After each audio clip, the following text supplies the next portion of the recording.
Hello, ನಿಮ್ಗೆಲ್ರಿಗೂ ಗೊತ್ತಾ 90% ನಮ್ ಬಾಡಿಲಿ ಡಿಸೀಸಸ್ ಆಗೋದು ಸಿಂಗಲ್ ಆರ್ಗನ್ ಡಿಸ್ಟರ್ಬ್ ಆಗೋದ್ರಿಂದ.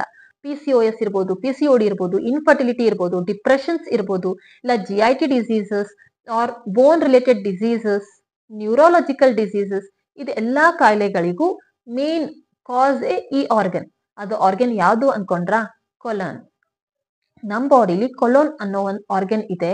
ಈ ಕೊಲೋನ್ ಅನ್ನೋ ಆರ್ಗನ್ ಫಂಕ್ಷನಿಂಗ್ ಅಲ್ಲಿ ಡಿಸ್ಟರ್ಬ್ ಆದ್ರೆ, ಈ ಕೊಲೋನ್ ಆರ್ಗನ್ ನ ಫಂಕ್ಷನಿಂಗ್ ಡಿಸ್ಟರ್ಬ್ ಆದ್ರೆ ಫಸ್ಟ್ ಸೈನ್ ತೋರಿಸೋದೇ constipation or hard stool or ನಿಮ್ ಮೋಷನ್ ಕರೆಕ್ಟ್ ಆಗಿ ಆಗ್ತಿಲ್ಲ ಅಂತ. So it starts with constipation, ಆದ್ರೆ ಅದ್ರ ರಿಸಲ್ಟ್ ಆಗೋದು ಹಲವಾರು ರೀತಿಯಲ್ಲಿ due to combination of other complaints.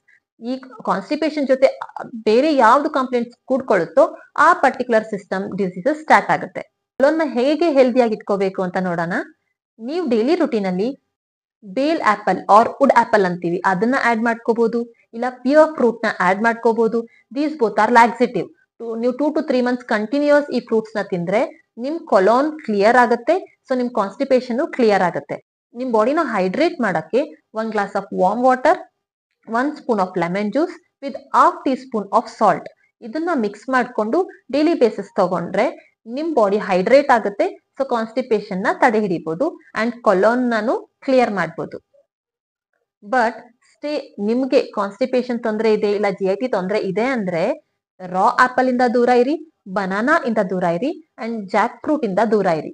ಈ 3 ಫ್ರೂಟ್ಸ್ ಕಾನ್ಸ್ಟಿಪೇಷನ್ ಹಾರ್ಟ್ ಸ್ಟೂಲ್ ನ ಇನ್ನೂ ಜಾಸ್ತಿ ಮಾಡುತ್ತೆ. ಸೊ ನಿಮ್ GIT ಕ್ಲಿಯರ್ ಆಗೋದಿಲ್ಲ. ನೀವು ಡೈಲಿ ಫ್ರೂಟ್ಸ್ ತಿಂದ್ರೆ ಶುಗರ್ ಸ್ಪೈಕ್ ಆಗಲ್ವಾ ಅಂತ ಅನ್ಕೊಂಡ್ರೆ, ಯಾರು ಪ್ರೀ ಡಯಾಬಿಟಿಕ್ ಸ್ಟೇಜ್ ಅಲ್ಲಿ ಇರ್ತಿರೋ, ಇಲ್ಲ ಡಯಾಬಿಟಿಕ್ ಬರ್ಬೋದು, ಹೆರಿಡಿಟರಿ ಹಿಸ್ಟ್ರಿ ಇರುತ್ತೋ ಅಂತವ್ರು ಈ ಫ್ರೂಟ್ಸ್ ಜೊತೆ ನಟ್ಸ್ ನ ಆಡ್ ಮಾಡ್ಕೊಂಡು ತಿಂದ್ರೆ ಶುಗರ್ ಸ್ಪೈಕ್ ಆಗಲ್ಲ. ಸೊ ಇದನ್ನ ನಿಮ್ ಡೈಲಿ ಹ್ಯಾಬಿಟ್ ಮಾಡ್ಕೊಳ್ಳಿ. ಒಂದ್ವೇಳೆ ನಿಮ್ಗೆ ಹಾರ್ಟ್ ಸ್ಟೂಲ್ ಆಗ್ತಿದೆ, ಕಾನ್ಸ್ಟಿಪೇಷನ್ ಆಗ್ತಿದೆ ಅಂದ್ರೆ ಇಮಿಡಿಯೇಟ್ ಅದನ್ನ ಕ್ಲಿಯರ್ ಮಾಡ್ಕೊಳ್ಳಿ. ನಿಮ್ ಕೊಲೋನ್ ನ ಹೆಲ್ದಿ ಆಗಿ ಇಟ್ಕೊಳ್ಳಿ. ಸೊ ದಟ್ 90% ಆಫ್ ಡಿಸೀಸಸ್ ನಿಮ್ ಬಾಡಿದು ಅವಾಯ್ಡ್ ಮಾಡ್ಬೋದು. Thank you.